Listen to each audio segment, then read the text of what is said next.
안녕하세요. 네, 오늘 수요일, 고난주간 수요일 보내고 있는데요.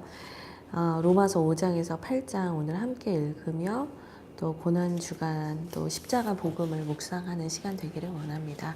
제가 기도하고 시작할게요. 하나님 감사합니다. 오늘 저희 로마서 5장에서 8장을 읽습니다. 하나님 참 어렵다고 느껴지는 로마서입니다. 그런데 주님 저희가 읽을 때 깨닫는 은혜를 더해 주시고 아버지 말씀으로 말미암아 우리의 마음이 뜨거워지고 또 이 말씀의 은혜가 우리를 강건하여서 우리가 부활절까지 깊은 십자가 묵상의 길로 나아갈 수 있도록 하나님이 역사하여 주옵소서. 주님 감사합니다. 예수 그리스도의 이름으로 기도합니다. 아멘. 네, 오늘 5장부터 쭉 읽어 나가도록 하겠습니다. 같이 읽겠습니다. 그러므로 우리가 믿음으로 의롭다 하심을 받았으니 우리 주 예수 그리스도로 말미암아 하나님과 화평을 누리자. 또한 그로 말미암아 우리가 믿음으로 서 있는 이 은혜에 들어감을 얻었으며 하나님의 영광을 바라고 즐거워하느니라.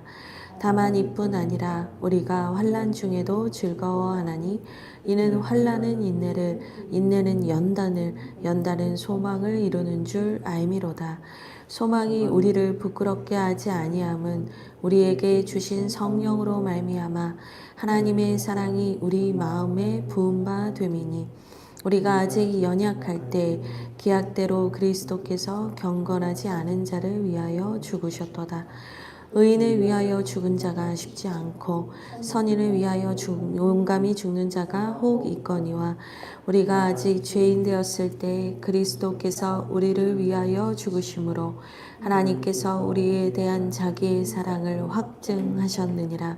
그러면 이제 우리가 그의 피로 말미암아 의롭다 하심을 받았으니 더욱 그로 말미암아 진노하심에서 구원을 받을 것이니 곧 우리가 원수 되었을 때 그의 아들의 죽으심으로 말미암아 하나님과 화목하게 되었은즉 화목하게 된 자로서는 더욱 그의 살아나심으로 말미암아 구원을 받을 것이니라.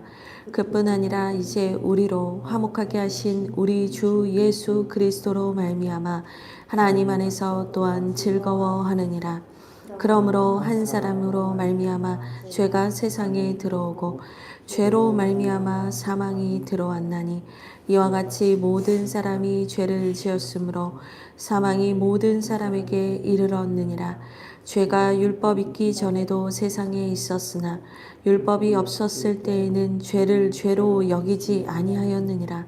그러나 아담으로부터 모세까지 아담의 범죄와 같은 죄를 짓지 아니한 자들까지도 사망이 왕노릇하였나니 아담은 오실 자의 모형이라.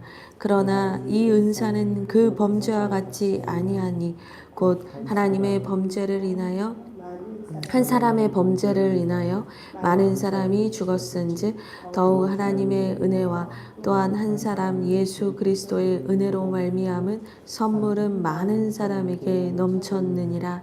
또 이 선물은 범죄한 한 사람으로 말미암은 것과 같지 아니하니 심판은 한 사람으로 말미암아 정죄에 이르렀으나 은사는 많은 범죄로 말미암아 의롭다 하심의 이름이니라. 한 사람의 범죄로 말미암아 사망이 그 한 사람을 통하여 왕노릇하였은즉 더욱 은혜와 의의 선물을 넘치게 받는 자들은 한 분 예수 그리스도를 통하여 생명 안에서 왕노릇하리로다. 그런즉 한 범죄로 많은 사람이 정죄에 이른 것 같이 한 의로운 행위로 말미암아 많은 사람이 의롭다 하심을 받아 생명에 이르렀느니라. 한 사람이 순종하지 아니함으로 많은 사람이 죄인 된 것 같이 한 사람이 순종하심으로 많은 사람이 의인이 되리라. 율법이 들어온 것은 범죄를 더하게 하려 함이라. 그러나 죄가 더한 곳에 은혜가 더욱 넘쳤나니 이는 죄가 사망 안에서 왕노릇한 것 같이 은혜도 또한 의로 말미암아 왕노릇하여 우리 주 예수 그리스도로 말미암아 영생에 이르게 하려 함이라. 아멘. 네, 저희가 오늘 어제에 이어서 5장을 읽었습니다. 이 5장 1절을 보니까 어떻게 시작을 하냐면 그러므로 라고 시작을 합니다. 그러니까 이 그러므로라는 접속사가 나오는 건 뭐냐면 앞에 내용을 다 받는다는 뜻이거든요. 그러니까 한번 1장에서 4장을 간단히만 요약을 하면 뭐냐면 1장은 하나님의 복음이 나타났다. 근데 이 복음이 왜 필요하냐? 사람들이 하나님을 알만한 것이 그 속에 지어질 때부터 있었음에도 불구하고 하나님을 모른 채 하고 우상을 만들고 하나님께 범죄하기 때문이다. 그러니까 인간은 스스로 자기를 구원할 수 없기 때문에 하나님께서 하나님의 편에서 하나님이 먼저 구원의 길을 여셨다라는 게 1장이에요.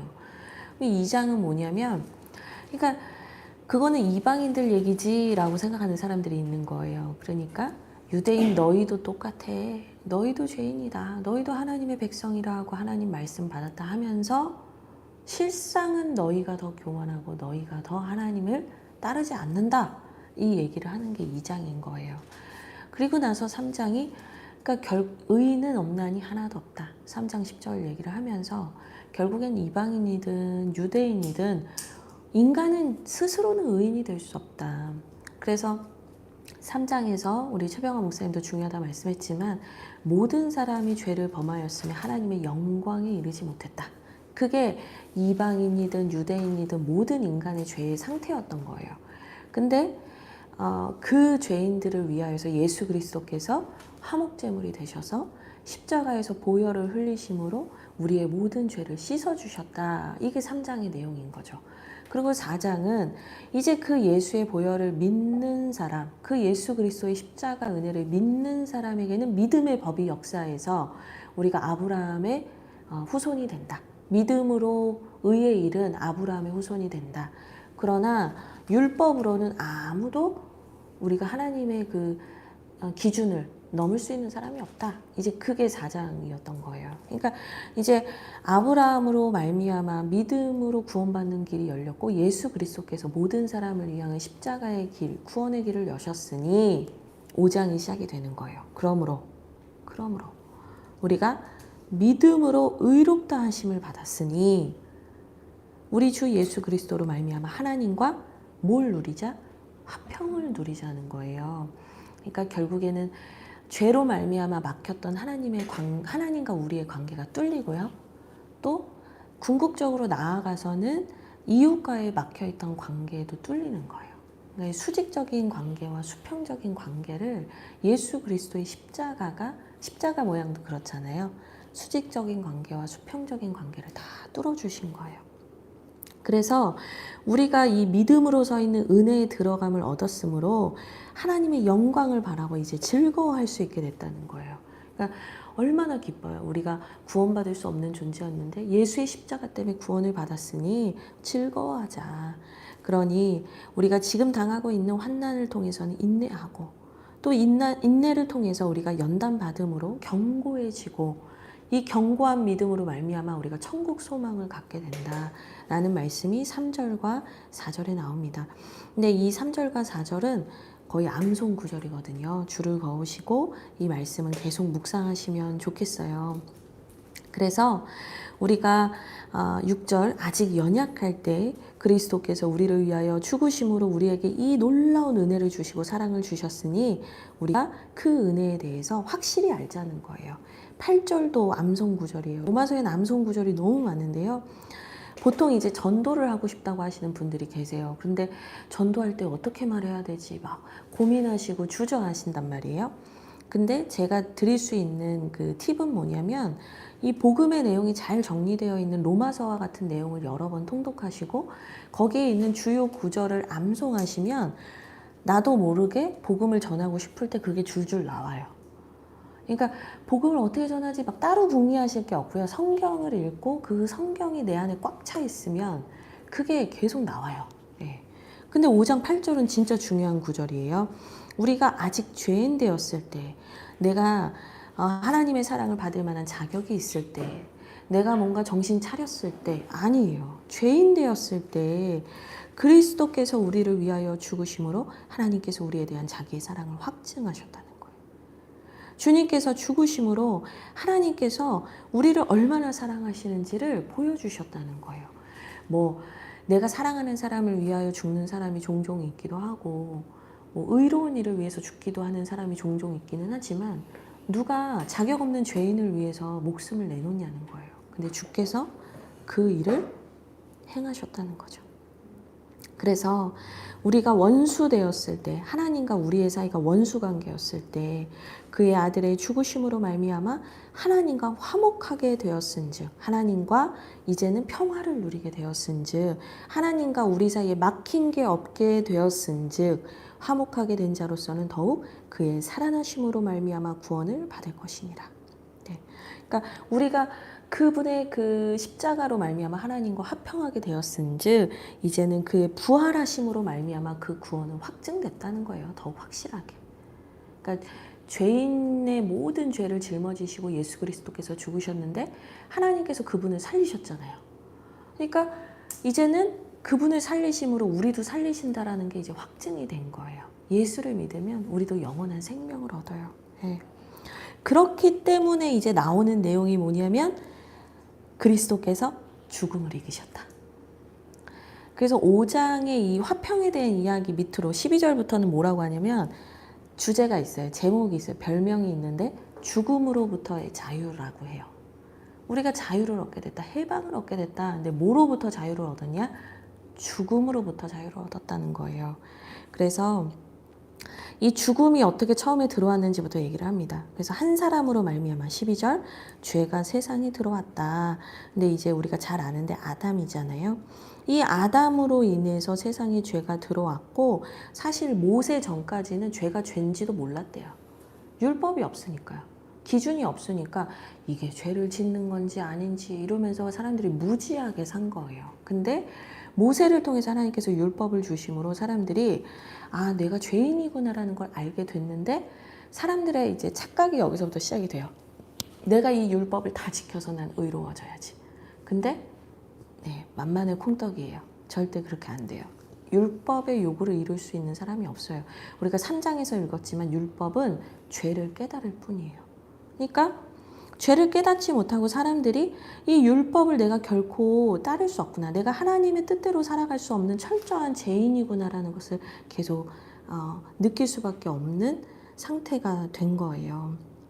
그런데 15절 보시면 곧 한 사람의 범죄를 인하여, 그러니까 아담의 범죄를 인하여 많은 사람이 죽었은즉 그 한 사람으로 인해서 모든 사람이 죽게 됐잖아요. 원죄로 말미암아 더욱 하나님의 은혜와 또한 한 사람 예수 그리스도의 은혜로 말미암은 선물은 많은 사람에게 넘쳤다. 이 말이 뭐냐면 아담 때문에 죽음은 들어왔는데 하나님의 은혜와 예수 그리스도의 은혜로 말미암아서 거저받은 선물, 생명의 선물, 영생의 선물은 또한 많은 사람이 믿기만 하면 받게 된다는 거예요.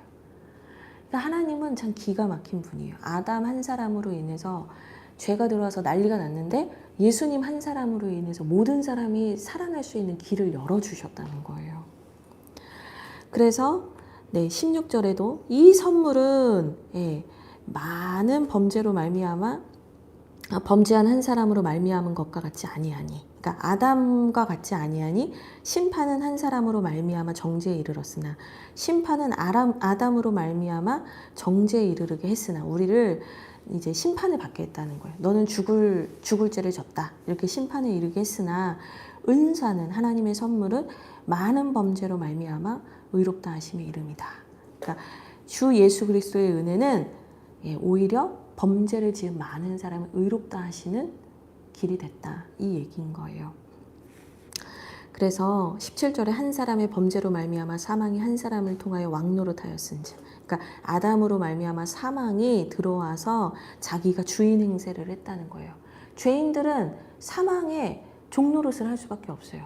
내가 죄를 짓는 순간 그 사람 밑에서 종노릇 할 수밖에 없는 거예요. 근데 이제 은혜와 의의 선물을 넘치게 받은 자들은 죄 아래 있지 않고 율법 아래 있지 않는 사람들은 한번 예수 그리스도를 통해서 생명 안에서 왕노릇을 하게 된다. 다시 하나님의 자녀로서의 권세를 회복하게 됐다라는 얘기인 거죠. 그래서 우리가 누구 밑에 있느냐가 되게 중요한 거예요.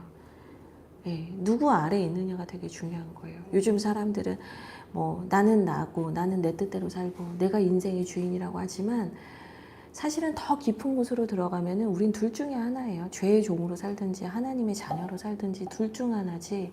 진짜 홀로 서서 나는 철저하게 나 중심으로 내가 내 인생의 주인으로 살고 있다라는 것은 마귀가 주는 착각일 경우가 많습니다. 결국 우리에게 왕노릇하게 하시고 우리에게 생명을 주시는 예수 그리스도를 믿는 것이 우리에게 은혜입니다. 네, 그래서 결국에는 21절 예수 그리스도로 말미암아 우리가 영생에 이르게 됐다. 이제 아담의 죽음은 끝났다. 예수를 믿는 자에겐 아담의 죽음이 역사하지 않는다. 5장의 말미는 그렇게 얘기를 합니다. 그럼 이제 6장을 읽을 텐데요. 6장은 뭐에서의 자유냐면 죄에서의 자유예요. 사망에서의 자유, 사망에서 어떻게 자유함을 얻었는가를 5장에서 얘기를 했다면 이제 6장에서는 죄에서 어떻게 우리가 자유함을 얻는가 요 얘기니까 그 포인트를 가지고 한번 쭉 읽도록 하겠습니다. 읽겠습니다. 그런즉 우리가 무슨 말을 하리요 은혜를 더하게 하려고 죄에 거하겠느냐 그럴 수 없느니라. 죄에 대하여 죽은 우리가 어찌 그 가운데 더 살리요. 무릇 그리스도 예수와 합하여 세례를 받은 우리는 그의 죽으심과 합하여 세례를 받은 줄을 알지 못하느냐. 그러므로 우리가 그의 죽으심과 합하여 세례를 받음으로 그와 함께 장사되었나니 이는 아버지의 영광으로 말미암아 그리스도를 죽은 자 가운데서 살리신과 같이 우리로 또한 새 생명 가운데서 행하게 하려 함이라.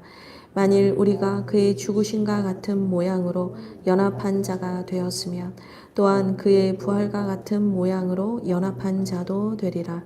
우리가 알거니와 우리의 옛사람이 예수와 함께 십자가에 못 박힌 것은 죄의 몸이 죽어 다시는 우리가 죄에게 종노릇하지 아니하려 함이니 이는 죽은 자가 죄에서 벗어나 의롭다 하심을 얻었음이라. 만일 우리가 그리스도와 함께 죽었으면 또한 그와 함께 살 줄을 믿노니 이는 그리스도께서 죽은 자 가운데서 살아나셨음에 다시 죽지 아니하시고 사망이 다시 그를 주장하지 못할 줄을 알미로라. 그가 죽으심은 죄에 대하여 단번에 죽으심이요 그가 살아계심은 하나님께 대하여 살아계심이니 이와 같이 너희도 너희 자신을 죄에 대하여는 죽은 자요 그리스도 예수 안에서 하나님께 대하여는 살아있는 자로 여길지어다.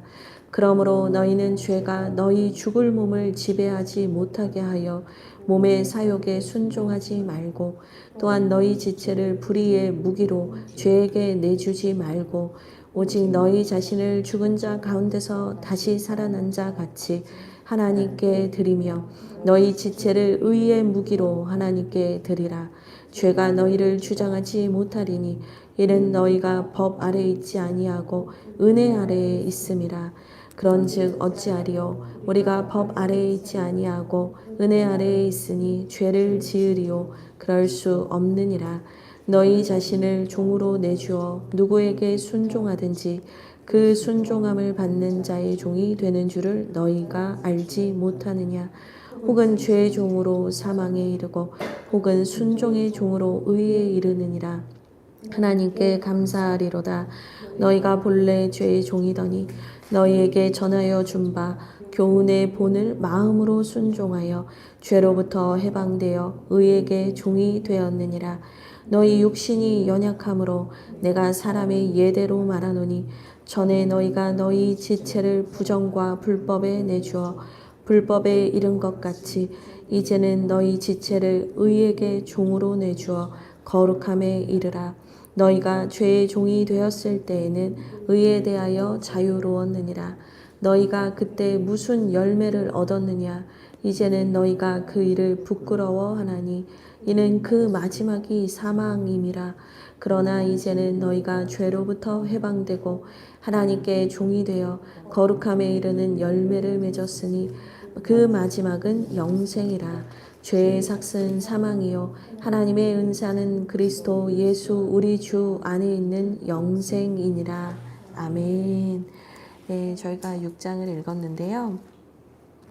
그래서 이제는 예수 그리스도 말미암아 우리가 이제 죽음에서 자유로워지고 이제 우리가 영생을 얻게 된 건데 이제 또 다른 고민이 시작이 되는 거예요. 그러면 우리가 이제 영생이란 놀라운 은혜를 받았는데 이 은혜를 더 뭐랄까 더 많이 경험하기 위해서 우리가 더 이 은혜를 더 깊게 이 은혜를 더 깊게 경험하기 위해서 우리가 죄를 더 지어도 되냐는 거예요.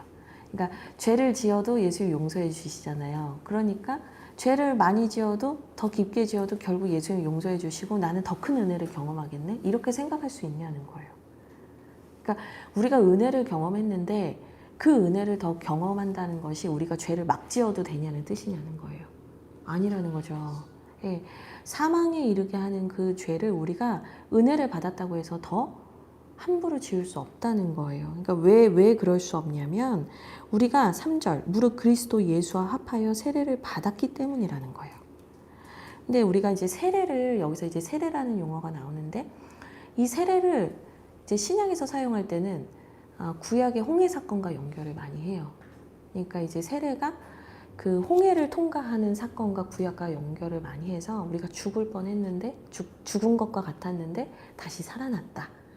또 세례 자체가 사실은 밥티조라고 해서 이 헬라어로 밥티조인데 물에 담그는 거예요. 완전 꼬록꼬록꼬록꼬록 이렇게 하는 거거든요. 그러니까 이제 예전에 제가 어린아이들 설교할 때 어린아이가 한 명이 그렇게 얘기하는 거예요. 2학년 아이가. 목사님 그럼 죽어요. 그러는 거예요. 맞아요. 죽어요. 근데 그만큼 내가 이제는 죽고 나의 옛자는 죽고 이제는 내 안에 예수 그리스도만 사십니다라는 것이 세례인 거예요. 그러니까 내가 죄에 대하여 죽고 이제는 내가 하나님의 뜻대로 살겠습니다. 이게 세례란 말이에요. 근데 그게 우리가 물로 받은 세례, 구약의 세례를 뛰어넘어서 세례 요한의 세례를 뛰어넘어서 이제는 예수 그리스도의 세례를 받았다는 거예요. 근데 그 예수 그리스도의 세례는 뭐냐? 그냥 물로만 받고 그런 결심하는 세례가 아니라 예수 그리스도께서 실제로 우리를 위하여서 대신 죽으시는 그 십자가 사건, 그냥 상징적인 그게 아니라 그분이 실질적으로 피값으로 우리의 죄를 다 죗값을 지불하신 거예요. 우리는 그 세례를 받은 거예요. 그래서 3절에 우리는 그의 죽으심과 합하여 세례를 받은 것을 알지 못하냐 얘기를 하는 거죠. 그러니까 어떤 분이 옛날 그런 얘기를 하시더라고요. 죄 짓고 또 회개하면 되지라고 생각하는 사람은 그 십자가에서 흘리신 예수 그리스도의 고통과 그 피 흘리심에 대해서 제대로 모르는 거다. 우리가 예수님, 내가 나 용서받아 라고 하면서 그 예수님의 십자가에 대해서 우리가 그냥 돈을 지불하듯이 아니면 그냥 보험을 지불하듯이 아니면 점집에 가서 쓰는 거 뭐죠? 부적을 쓰듯이 우리가 예수님의 죽으심을 그렇게 대하는 게 아니잖아요. 그분의 죽으심이 어떻게 그렇게 가벼운 거예요. 절대 그렇지 않거든요. 그러니까 그분이 나를 위해 죽으셨으니 나는 막 살 수 없다라고 사실은 바울은 얘기를 하는 거예요. 그래서 4절 이거는 줄을 그시면 좋은데요. 그러므로 우리가 그의 죽으심과 합하여 세례를 받음으로 그와 함께 장사되었나니 이미 나는 죽었다는 거예요. 옛자는 죽었다는 거예요. 죄를 좋아하고 하나님의 법보다 내 욕구대로 사는 것을 좋아했던 내 옛자는 이미 죽었다는 거예요. 끝났다는 거예요. 이는 아버지의 영광으로 말미암아 그리스도를 죽은 자 가운데서 살리신과 같이 우리로 또한 새 생명 가운데서 행하게 하려 함이라. 근데 우리가 옛자가 죽었으니 우리는 그냥 진공 상태로 그냥 가만히 있는 아무런 의지가 없는 존재로 사는 게 아니라 예수 그리스도께서 부활하셨는데 그 부활의 삶이 우리의 삶에 찾아왔다는 거예요. 그러니까 이제 죽음은 예수님이 감당하셨는데 부활은 나중에 죽어서 천국 갈 때 경험하는 게 아니라 이제는 우리가 그 부활의 능력으로 예수께서 살게 해주셨다는 거예요. 그러니까 우리는 이제 부활의 삶을 사는 거예요. 이제는 우리가 부활에도 연합해서 예수의 부활에 연합해서 그 부활의 능력으로 오늘을 예수님과 사는 거예요. 부활의 능력을 우리가 이제 부활절을 기다리고 있는데 옛날에 동굴에 빈 동굴만 남았대. 예수님 우리 위해서 죽었고 우리가 나중엔 부활하게 될 거래. 그것만 가르치는 게 아니에요. 부활의 능력은 오늘 임하는 거예요. 여러분들도 다 경험하셨을 거예요. 내가 정말 죄인이고 내가 너무 고통스러웠는데 예수님이 내 죄를 용서해 주시고 나를 위로해 주시고 나를 끌어안아 주셔서 내가 정말 다시 산 것 같고 내가 기쁨으로 충만했던 그때가 있잖아요. 그게 부활의 능력이에요. 근데 그게 뭐 예전에는 그랬는데 점점점 이게 아니라 우리가 매일 경험해야 하는 부활의 능력이에요. 근데 이 부활의 능력, 사도 바울도 얘기했잖아요. 고린도 전서에서 내가 매일 죽노라 고백했는데 내 자아가 죽었다라는 것을 고백하고 인정하고 선포할 때 하나님께서 우리에게 부활의 능력으로 임하세요. 내 자아를 죽이지 않는 사람, 내 자아를 꼿꼿이 세우는 사람에게 주님께서 이 부활의 능력을 주실래야 주실 수가 없어요. 왜냐하면 죽어야 사니까요. 그게 십자가잖아요. 노 크로스, 노 크라운이에요. 죽음 없이 어떻게 영광이 있냔 말이에요. 우리의 일상과 우리의 신앙에서도 동일해요. 내가 죽어야 사는 거예요. 그래서 6절에 옛사람이라는 단어가 나오는 거예요. 그러니까 우리가 이제 알거니와 우리의 옛사람이 예수와 함께 십자가에 못 박혔다.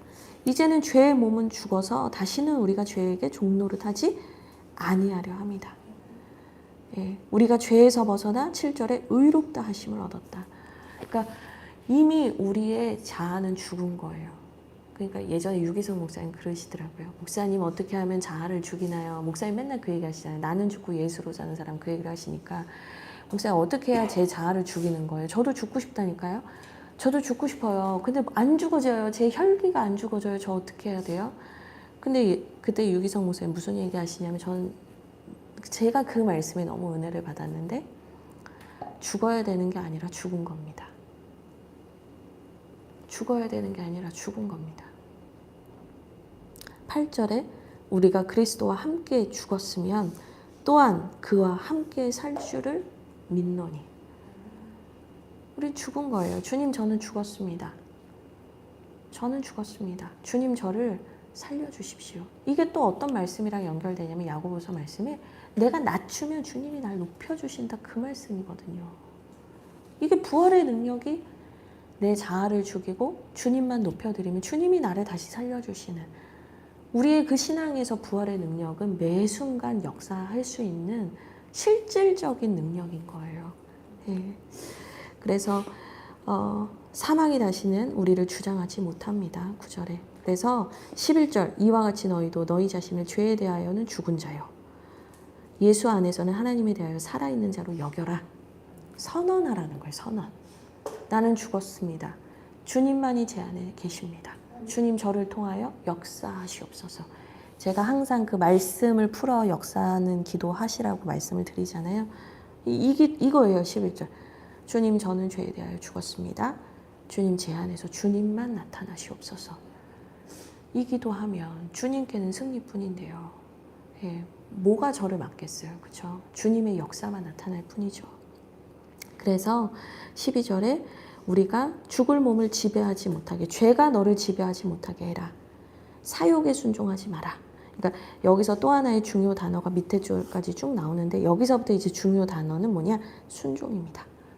그럼 결국에 우리가 이제 법적인 문제 다 끝났어요. 예수님께서 죽으심으로 예수를 믿는 자는 죄에 대하여서도 죽은 거예요. 이제 죄에 대해서 이제 우린 자유해진 거거든요.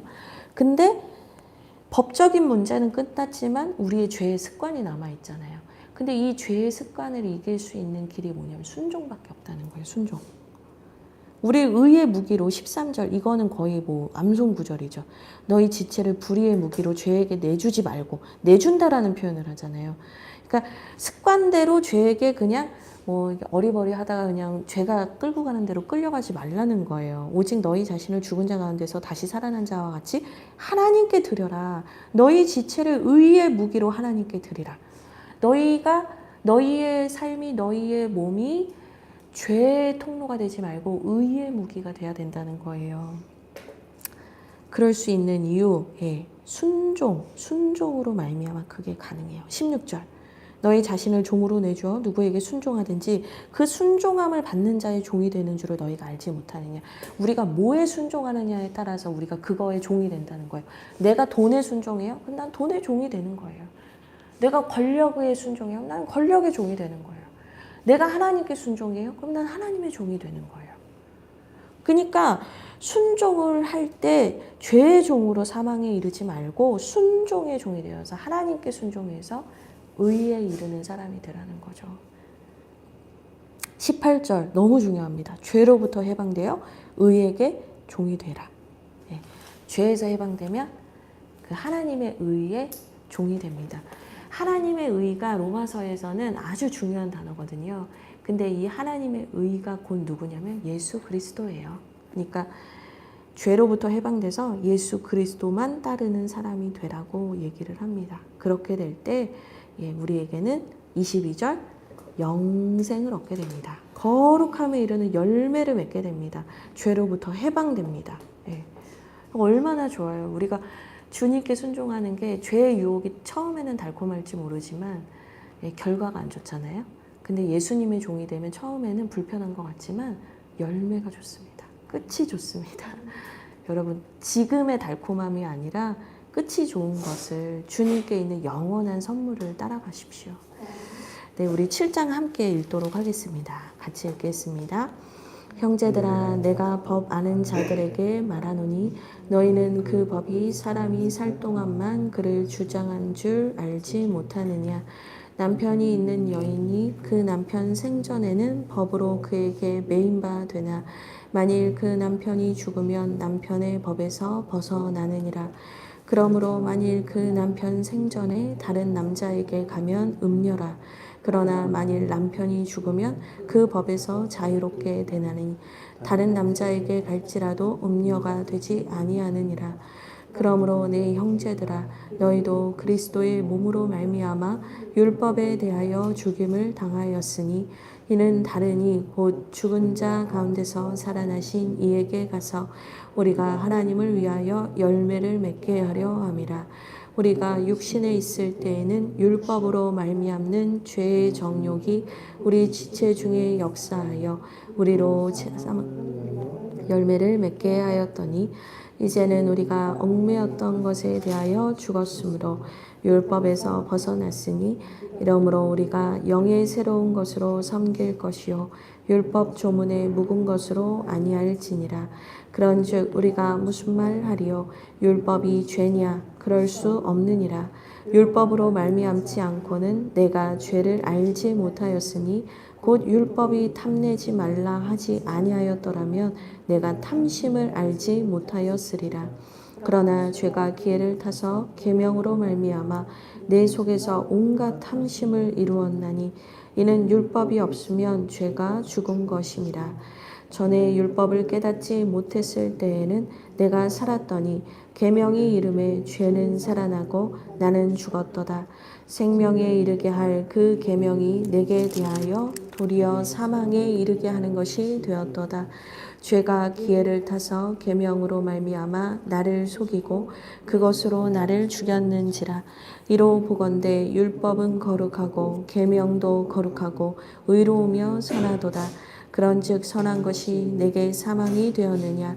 그럴 수 없느니라. 오직 죄가 죄로 드러나기 위하여 선한 그것으로 말미암아 나를 죽게 만들었으니 이는 계명으로 말미암아 죄로 심히 죄 되게 하려 함이라. 우리가 율법은 신령한 줄 알거니와 나는 육신에 속하여 죄 아래에 팔렸도다. 내가 행하는 것을 내가 알지 못하노니 곧 내가 원하는 것은 행하지 아니하고 도리어 미워하는 것을 행함이라. 만일 내가 원하지 아니하는 그것을 행하면 내가 이로써 율법이 선한 것을 시인하노니 이제는 그것을 행하는 자가 내가 아니요 내 속에 거하는 죄니라. 내 속 곧 내 육신에 선한 것이 거하지 아니하는 줄을 아노니 원함은 내게 있으나 선을 행하는 것은 없노라. 내가 원하는 바 선은 행하지 아니하고 도리어 원하지 아니하는 바 악을 행하는도다. 만일 내가 원하지 아니하는 그것을 하면 이를 행하는 자는 내가 아니요 내 속에 거하는 죄니라. 그러므로 내가 한 법을 깨달았노니 곧 선을 행하기 원하는 나에게 악이 함께 있는 것이로다. 내 속사람으로는 하나님의 법을 즐거워하되 내 지체 속에서 한 다른 법이 내 마음의 법과 싸워 내 지체 속에 있는 죄의 법으로 나를 사로잡는 것을 보는도다. 오호라 나는 공고한 사람이로다. 이 사망의 몸에서 누가 나를 건져내랴. 우리 주 예수 그리스도로 말미암아 하나님께 감사하리로다. 그런즉 내 자신이 마음으로는 하나님의 법을, 육신으로는 죄의 법을 섬기노라. 아멘. 네, 7장이 좀 난이도가 있는데요. 뭐 내용이 좀 어렵게 다가오기도 하고, 또 어떤 사람은 바울이 이렇게 왔다 갔다 하는 것 같냐 막 이러면서 이걸 가지고 바울 미쳤던 거 아니냐 막 이런 얘기를 하는 학자도 가끔 있어요.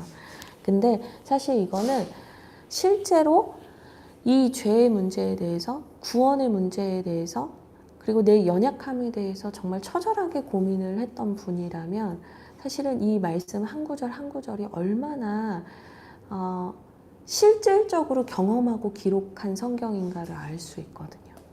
네. 우선 그럼 하나하나 좀 설명을 같이 할게요. 7장은 얘도 이제 별명이 있는데 얘는 율법에서의 자유예요. 그러니까 우리가 율법으로부터 자유해진다라는 내용을 다루고 있는 거거든요. 그래서 이 바울이 율법에 대한 거를 좀 잘 설명하고 싶었나 봐요. 사람들이 어려워할 수 있으니까 잘 설명하기 위해서 결혼 제도에 대해서 설명을 하는 거예요. 예, 이제 결혼을 하면은 제가 이제 남편이 있고 제가 그 누군가의 아내인 거예요. 그러면 저희가 남편이 살아있을 때는 이 법적 관계가 계속 유효하잖아요. 그렇죠? 그러니까 제가 이 남편이 있는데 딴 데 가면 음행하는 거예요. 간음하는 거란 말이에요. 그러니까 2절을 보시면 남편 있는 여인이 그 남편 생전에는 법으로 그에게 매인바 되나. 예. 그러니까 그 남편이 죽기 전에는 그 관계에서는 뭐 분리가 될 수 없는 거죠. 근데 그 남편이 죽으면 그 남편의 법에서 벗어난다는 거예요.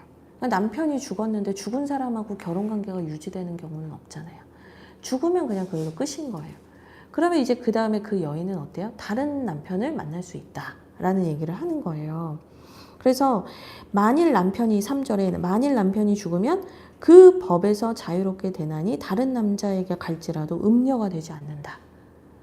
그러니까 왜냐면 남편 죽었으니까. 그 얘기를 하면서 전 남편이 누구냐? 율법인 거예요. 그럼 새 남편이 누구냐? 이제 복음, 예수님이신 거예요.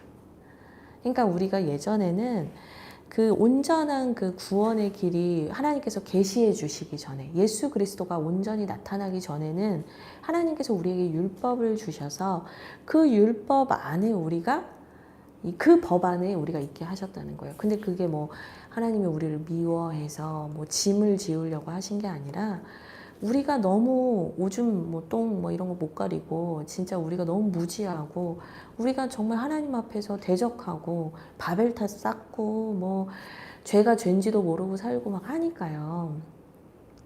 하나님께서 우리에게 무엇이 죄인지를 가르쳐 주시려고 율법을 잠시 주셨던 거죠. 근데 율법은 완전한 건 아니에요. 율법은 그림자예요. 율법은 완전히 완성하실 예수 그리스도의 그냥 중간 단계예요. 그래서 갈라디아서에서는 이걸 뭐라고 하냐면 몽학선생, 옛날 개역 한글 성경에는 몽학선생이라고 하고 지금 성경에서는 초등교사라고 하는데 이 어린아이가 완전한 성인이 돼서 상속인, 후계자가 될 때까지 가르쳐주는 이 가정교사가 있었어요. 그 가정교사라는 단어를 써서 이 율법을 표현해요. 그러니까 이 아이가 잠깐 어른이 될 때까지만 필요했던 이 과정을 따라가기 위해서 잠깐 필요했던 게 율법이지, 율법이 영원토록 언제나 변함없이 끝까지 필요한 건 아니다라는 거예요.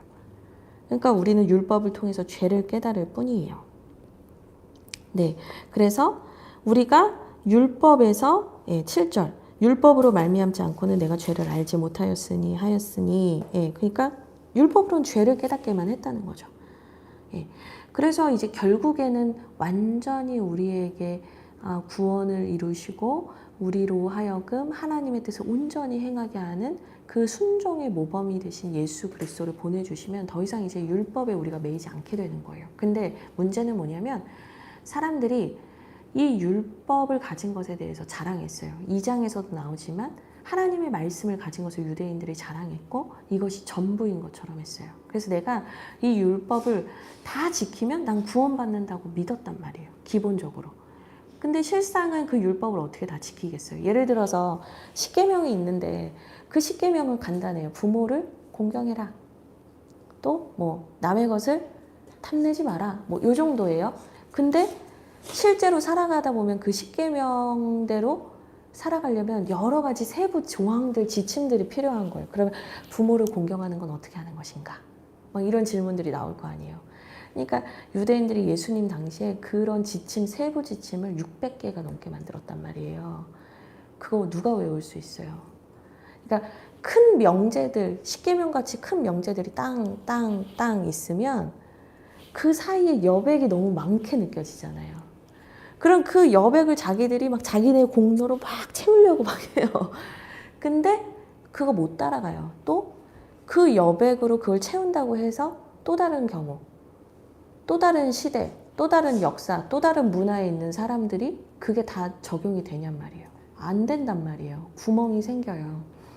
근데 더 나쁜 건 이 율법을 잘 안다고 생각하는 사람들이 그 구멍으로 자기가 쏙 빠져나가서 지는 죄를 지면서 사람들한테는 너 왜 죄 짓냐고 정죄했단 말이에요.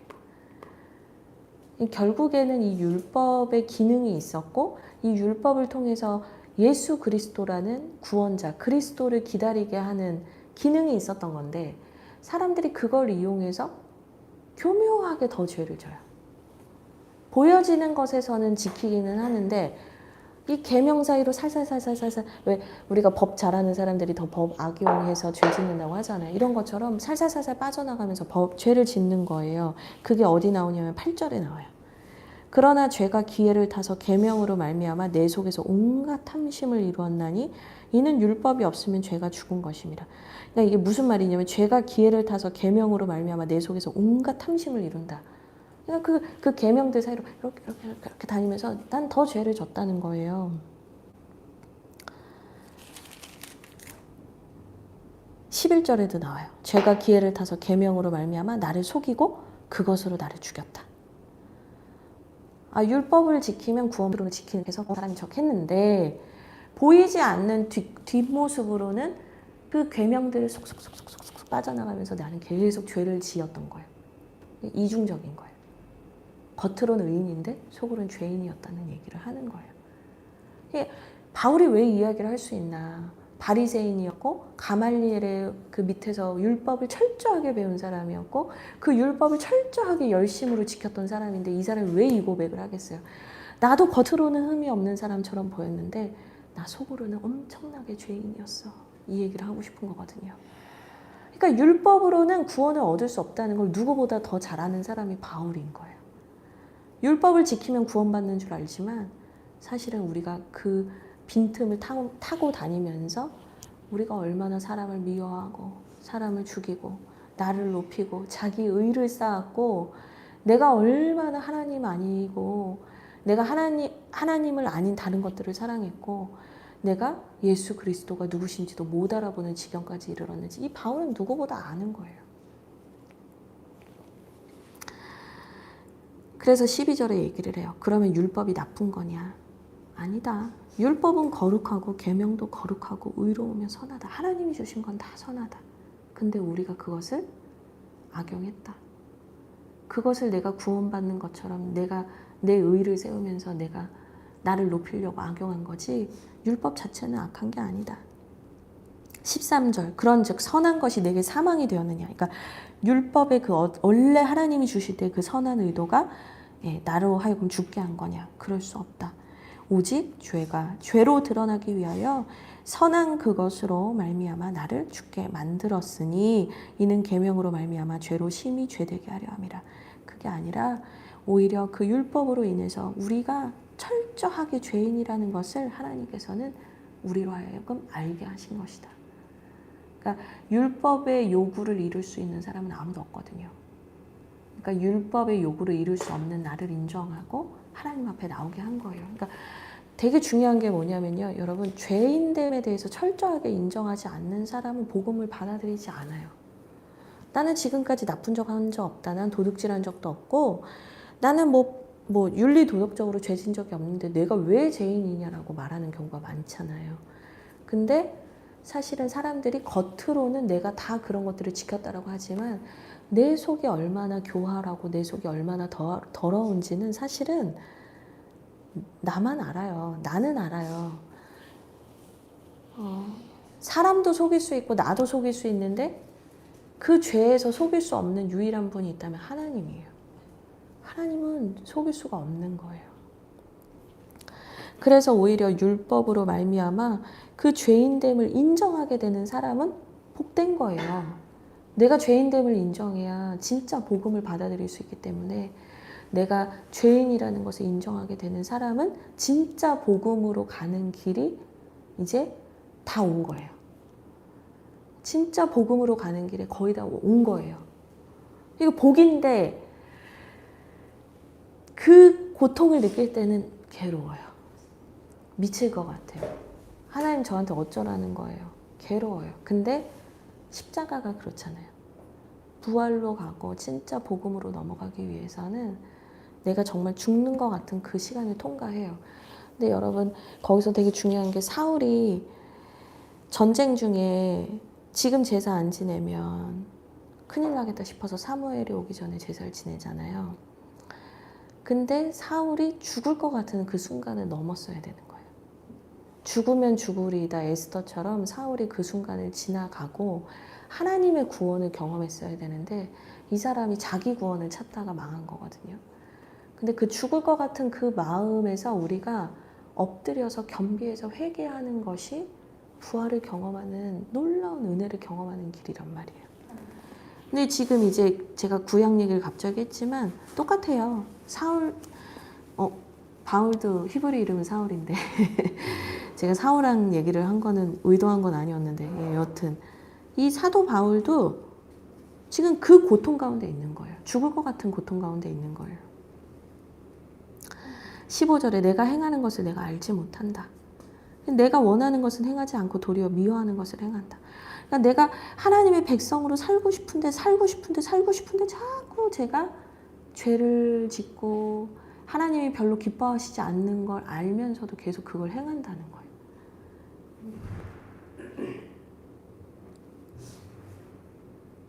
18절 내 속 곧 내 육신에 선한 것이 거하지 아니하는 줄을 아노니 원함은 내게 있으나 선을 행하는 것이 없다. 내 육신 그냥 나라는 존재는 그냥 철저하게 죄인이구나. 우리 세례받을 때 배우지만 우리는 전적 타락, 우리는 완전한 죄인이다라고 배우잖아요. 내 안에 선한 게 하나도 없다는 거예요. 내 안에 선한 거는 단 하나도 없어요. 그래서 내가 아무리 선한 것을 행하고자 해도 나는 마음은 뭐 율법을 따라가고 하나님의 백성대로 살고 싶겠지만 그게 안 되더라는 거예요. 안 되더라.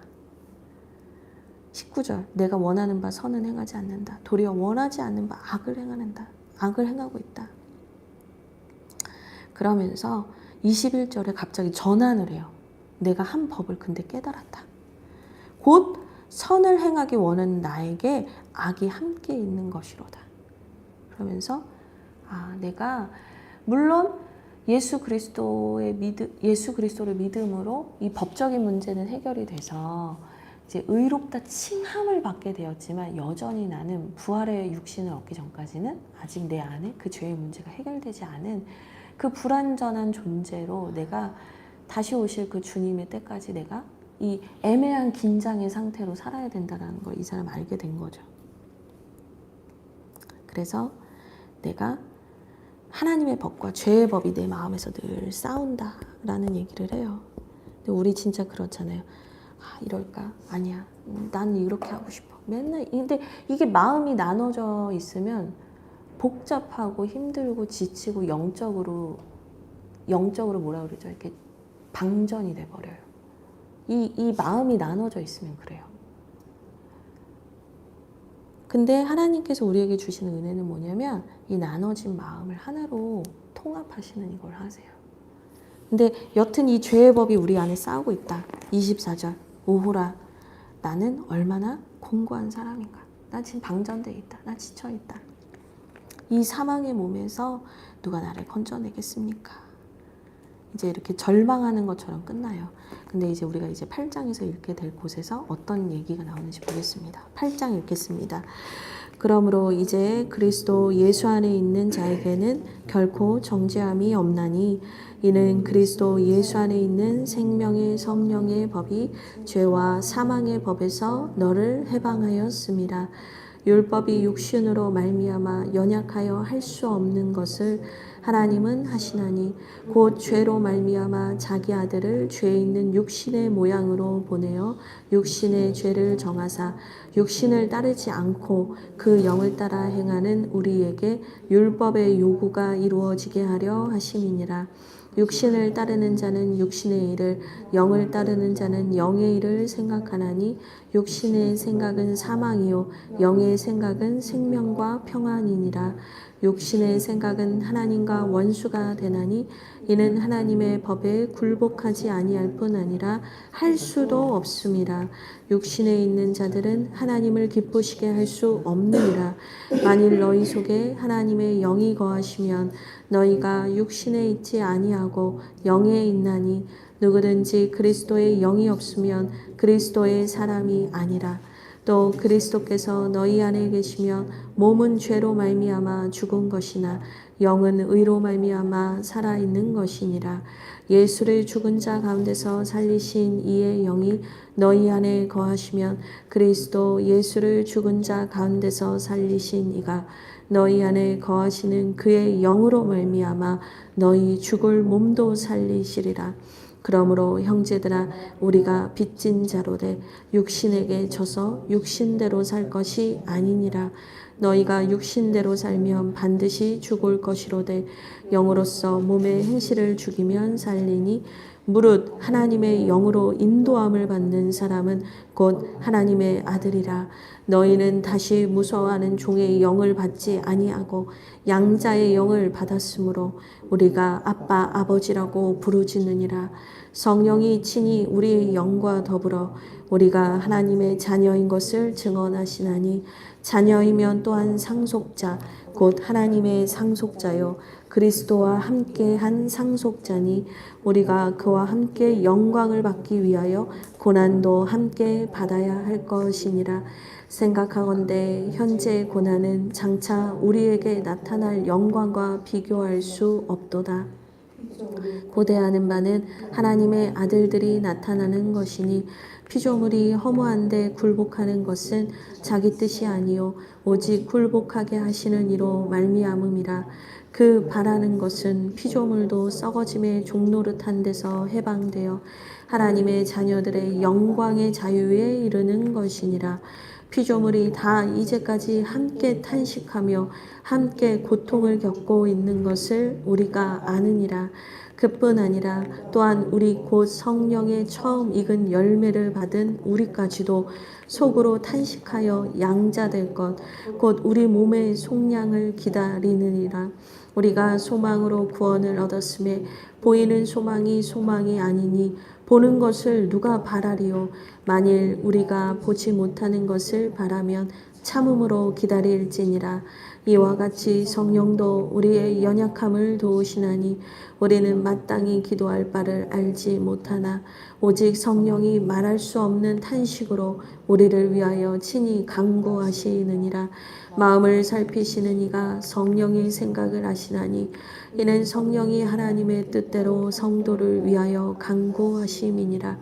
우리가 알거니와 하나님을 사랑하는 자 곧 그의 뜻대로 부르심을 입은 자들에게는 모든 것이 합력하여 선을 이루느니라.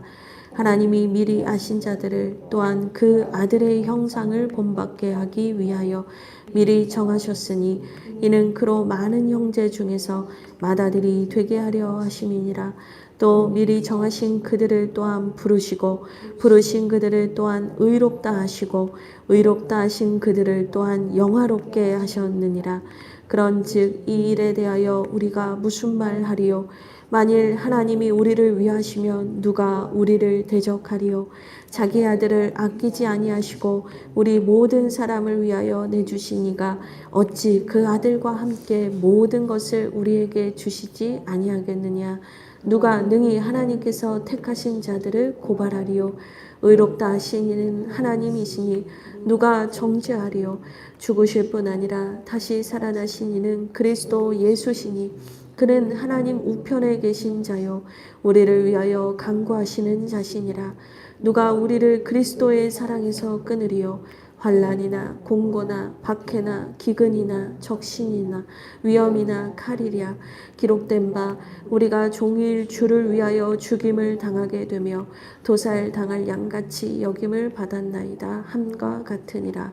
그러나 이 모든 일에 우리를 사랑하시는 이로 말미암아 우리가 넉넉히 이기느니라. 내가 확신하노니 사망이나 생명이나 천사들이나 권세자들이나 현재일이나 장래일이나 능력이나 높음이나 깊음이나 다른 어떤 피조물이라도 우리를 우리 주 그리스도 예수 안에 있는 하나님의 사랑에서 끊을 수 없으니라. 아멘. 네. 7장은 절망이었어요. 예, 법적인 문제는 예수님께서 이미 뭐 다 해결은 해주신 건 알겠는데 여전히 나는 왜 이렇게 연약하고 나는 여전히 이렇게 악하고 여전히 내 안에서는 왜 계속 두 마음이 나눠져서 왔다 갔다 하고 갈팡질팡하고 나는 왜 이렇게 사는 걸까? 절망으로 끝났는데 8장의 시작은 다시 그러므로로 시작해요. 그러니까 로마서에서는 이 그러므로라는 접속사가 너무 중요해요. 근데 우리가 이럴 수밖에 없는 존재고 내가 이렇게 비참한 존재인데 근데 그러므로 이제 그리스도 예수 안에 있는 자에게는 결코 정죄함이 없다는 것을 다시 기억한 거예요. 복음을 다시 기억한 거예요. 그리스도 예수 안에 있는 자에게는 근데 그 앞에 이제가 붙어요. 지금, 오늘. 내 과거가 어땠고 이게 아니라 지금 내가 매일 오늘 그리스도 예수 안에 거하면 우리가 결코 정죄함을 받지 않는다는 거예요. 그리스도 예수 안에 있는 자에게는 생명의 성령의 법이 죄와 사망의 법에서 우리를 해방한대요. 생명을 주시는 성령께서 우리 안에서 생명의 새 일을 행하신다는 거예요. 새 창조를 하신다는 거예요. 우리의 옛자, 더러운 옛자에서 그분께서 새 역사를 하신다는 거예요. 사람은 할 수 없는 것을 하나님은 하신다. 그게 이 말씀이에요. 우리는 나를 못 바꿔요. 우리는 절대로 나를 못 바꿔요. 우리는 나 스스로 절대 하나님 사랑 못해요. 베드로 보세요. 그 예수님 자기 힘으로 사랑하겠다 사랑했냐고요. 못했단 말이에요. 그런데 그가 바뀌어요. 언제부터 바뀌냐면 성령을 받고 나서 바뀌어요. 성령을 받고 나서 제가 사랑할게요 할 때는 실패했던 베드로도 성령 받은 후에는 주님처럼 십자가에 박혀 죽었어요. 뭐 거꾸로 바뀌었다는 얘기도 있고요. 그러니까 결국에는 뭐냐면 우리를 바꿀 수 있는 거는 창조의 하나님이신 성령밖에 없는 거예요. 그분이 이 땅을 창조하시고 이 세상을 주관하시고 역사하시는 성령께서 우리 마음이라는 그 역사를 바꾸시는 거예요. 우리 마음이라는 세계를 새롭게 하시는 거예요. 그분이 죄와 사망의 법에서 유일하게 우리를 해방하세요. 왜냐하면 강한 자와 강한 자가 싸우는데 결국에는 이긴 자가 있을 거 아니에요. 이긴 자가 자유케 하는 거예요. 이 생명이 더 강한 거예요. 성령이 더 강하기 때문에 죄는 성령과 붙으면 100% 지는 거예요. 그래서 우리가 죄의 법과 붙으면 우린 죄한테 맨날 끌려다니지만 성령이 죄의 법과 붙으면 누가 이기냐? 성령이 이겨요. 그러니까 우리는 성령님에 의지해서 성령님 뒤를 따라가야 되는 거예요. 성령님 저를 통치해 주세요. 생명과 성령의 법으로 주여 저를 다스려 주셔서 저를 통치해 주셔서 하나님 제가 매일 넘어지는 그 죄의 문제에서 일어서게 해 주십시오. 그게 우리의 기도가 돼야 한다는 거예요. 괜히 막 나를 자책하면서 낙심하면서 냉소하면서 나는 뭐 이런 인간이지 뭐 이렇게 사는 게 주님이 우리에게 원하시는 게 아니에요. 생명의 성령의 법이신 주님 저를 다스려 주십시오. 그게 주님이 우리에게 원하시는 거예요. 그래서 여기에서 이제 성령에 대한 얘기를 하는 거예요. 9절 하나님의 영이 우리 안에 거하시면 너희가 육신에 있지 아니하다. 그러니까 너희가 죄대로 살지 않는다 이 말이에요. 너희가 영에 있으면 누구든지 그리스도의 영이 있으면 너희가 육신에 있지 않는다. 죄 짓는 그 육신의 생각대로 살지 않는다는 거예요. 그러면서 형제들아 우리가 빚진 자로 돼 육신에게 져서 육신대로 살 것이 아니다. 12절에 육신대로 살면 안 된다. 예, 그러면서 성령에 대해서 더 구체적인 설명을 밑에 쭉 하는 거예요. 아주 중요한 말씀이 있는데 15절입니다. 너희는 다시 무서워하는 종의 영을 받지 아니하고 양자의 영을 받았으므로, 그러니까 하나님의 자녀가 되는 성령, 그 성령을 받았으므로 우리가 아빠, 아버지라고 부르짖느니라. 이제는 우리가 성령을 통해서 하나님께 아빠, 아버지라고 부르짖을 수 있는 길이 열렸어요. 이제는 우리가 그분께 주님 저 도와주세요. 주님 저를 도와주세요. 주님 제 안에서 새 일을 행해주세요. 주님 새 역사를 보여주세요. 아버지 제가 이 혼란에서 벗어나서 주님의 뜻대로 온전히 살기를 원합니다. 우리 안에 이 거룩한 열망을 불어넣어 주신다는 거예요. 우리가 그래서 지금은 어려운 것 같고 고난인 것 같고 고통인 것 같지만 18절 현재의 고난은 장차 우리에게 나타날 영광과 비교할 수 없어요. 궁극적으로 우리가 부활의 몸을 입게 되고 완전히 이 죄의 몸에서 벗어나서 그 하나님의 나라에서 그 하나님의 영광을 함께 찬양하며 누리게 될 그날이 온단 말이에요. 근데 주님께서 우리를 좀 고생시키려고 그 중간적인 애매한 단계를 지금 우리한테 그냥 막 고생 좀 해보라고 주신 게 아니고요. 이 중간적인 애매한 상황에서도 성령을 통해서 우리가 그 부활의 영광을 맛보게 해주신 거예요. 이게 선물이에요. 그렇게 보면 선물이에요. 내가 여전히 죄인이지만 내가 부활의 영광을 성령을 통해서 맛보게 하시는구나. 얼마나 은혜예요. 그리고 단순히 우리가 여기에서 나만 잘 살고 나만 좀 자유해지기를 원하시는 게 아니에요. 19절 피조물이 고대하는 바는 하나님의 아들들이 나타나는 거예요. 하나님의 자녀들이 나타나서 억눌려 살고 매여 살고 죽지 못해 살고 왜 사는지 모르겠고 교회를 다니는데도 행복하지도 않고 나 왜 믿는지도 모르겠어요 하는 사람들에게 이 성령의 능력으로 생명을 경험하고 자유를 경험한 사람들이 나타나줘야 되는 거예요. 나타나줘서 하나님의 영광의 자유에 이르도록 알려줘야 돼요. 21절 피조물의 썩어짐의 종노릇한 데서 해방돼서 하나님의 자녀들이 영광의 자유에 이르게 하도록, 영광의 자유에 이르도록 알려줘야 되는 거예요. 그렇게 고생할 필요 없어요. 성령께서 우리를 다스려 주시면 해결돼요. 그거를 이제 자유해진 사람이 말을 해야 먹히지, 나도 얼굴이 막 썩어가는데 그 얘기해도 안 먹히잖아요. 그래서 이제 유명한 신학자는 그걸 무슨 비유를 했냐면 전쟁이 났다는 거예요. 그래서 전쟁이 난 동안 산골짜기에 숨어있던 사람들이 있었어요. 근데 전쟁이 끝났어요. 근데 이 사람들한테 전쟁이 끝났다고 말해주는 사람이 없으니까 어떻게 해요? 계속 거기 숨어 사는 거예요. 근데 이 말씀이 뭐냐면 이제 나와라. 너 자책하고 괴로워하지 말고 거기 있지 말고 나와서 이제는 그 성령의 도우심으로 성령의 통치하심으로 말미암아 우리가 자유를 누리자.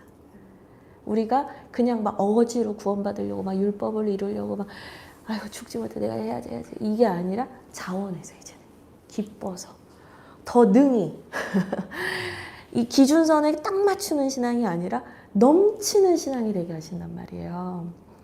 그거를 이제 성령께서 주셨으니 이제 나오세요. 이제 갇혀 계시지 마세요. 이제 막 그걸 하는 거죠. 그러면서 24절 우리가 소망으로 구원을 얻었음에 보이는 소망이 아니니 보는 것을 누가 바라리요. 그래서 이제는 우리는 보이지 않는 영원한 완전한 회복과 천국 소망과 부활의 육체를 소망하지만 이제 성령을 통해서 우리는 보이지 않는 그것을 이제 기다릴 수 있는 사람이 된 거예요. 그래서 26절 너무 중요한 말씀인데 이건 암송하셔야 됩니다. 이와 같이 성령도 우리의 연약함을 도우시나니 우리는 마땅히 기도할 바를 알지 못하나 뭘 기도할지도 모르는 무지한 자나 오직 성령이 말할 수 없는 탄식으로 우리를 위하여 친히 간구하신다. 이제는 성령과 함께 가는 거예요. 그래서 28절 하나님을 사랑하는 자, 그 뜻대로 부르심을 입은 자들에게는 모든 것이 합력해서 선을 이루게 되는 거예요. 주하길교회의 대표 말씀입니다. 그러니까 우리는 그 선을 이루시는 그 하나님을 따라가면서 이제 주님이 다 하시는데 우리는 왼손은 거들 뿐. 우리는 주님과 동행하면서 주님이 하시는 것에 그냥 우리의 손만 얹어놓고 막 그 영광도 보고 기쁨도 보면서 가는 거예요. 근데 우리가 막 이러고 있으면 안 되죠. 네. 주님의 그 부르심을 따라가야 돼요. 그러니까 사명을 따라 사는 게 중요한 거예요. 구원받고 나만 돌아보면은요 점점 우울해지는데 사명을 따라 살면 우리는 가장 놀라운 회복과 영광을 경험하게 됩니다. 그래서 우리를 영화롭게 하신다. 예, 말씀하시죠. 그러면서 때로는 힘들 수 있죠. 때로는 어려울 수 있죠. 때로는 우리가 또 넘어질 수 있어요. 7장으로 다시 이제 되돌이표처럼 또 돌아갈 수 있어요. 근데 그때 기억하세요. 우리에게 독생자 아들까지 내어주신 하나님의 사랑을 기억하세요. 우리에게는 그 주님의 사랑이 있어요. 우리는 그 하나님의 사랑에서 절대로 끊어지지 않아요. 이렇게 손 잡고 있을 때 나는 하나님을 놔도 하나님 날 안 놓는단 말이에요. 그러니까 나 또 7장으로 왔네. 나 오후라 공고한 자로 나 또 왔네. 걱정하지 마라. 주님의 사랑이 우리를 반드시 붙드신다. 반드시 지키신다. 이 37절 사랑하시는 이로 말미암아 우리가 넉넉히 이기느니라. 그 사랑이 우리를 붙드시는데 그냥 그 자리에 우리를 절대로 두지 않을 텐데 왜 염려하냐고. 우리는 그 사랑 때문에 다시 일어나면 된다고. 네, 그렇게 오늘 말씀을 합니다. 그러니까 이제 여기는 이제 복음의 교리를 정리를 한 거예요. 그러니까 어떻게 우리가 죽음과 죄로부터 고통받았는지, 그런데 우리가 어떻게 예수 그리스도로 말미암아 믿음의 법으로 구원을 받았는지, 그리고 법적인 문제는 해결됐지만 여전히 연약한 우리에게 성령께서 우리를 어떻게 살리시는지, 이 복음이 무엇인지 A부터 G까지 다 설명을 한 겁니다. 오늘 제가 설명이 너무 길었는데 왜 이렇게 설명 길게 했냐면 이거를 이해를 못하고 가면 로마서를 공부한 게 아니거든요. 그래서 조금은 길지만 네. 그래서 설명을 들으시면서 다시 한번 보시면 이게 더 선명하게 보이실 거라 생각을 합니다. 내일은 최병하 목사님과 네, 9장부터 함께 나누도록 하겠습니다. 이 9장부터는 이제 어떤 얘기가 나오냐면, 그러면 이제 이방인에게 그 놀라운 복음의 능력이 임한 거 알겠는데, 그러면 지금 예수 그리스도를 부인하고 있는 유대인들은 어떻게 되는 거냐, 이제 이 고민이 있잖아요. 그 하나님의 구원의 범위의 문제, 이거를 이제 내일 최병하 목사님께서 아주 상세히 설명을 해주실 겁니다. 그럼 여러분 말씀 붙잡고 꼭 기도하시고요. 저희는 내일 만나겠습니다. 안녕. 네.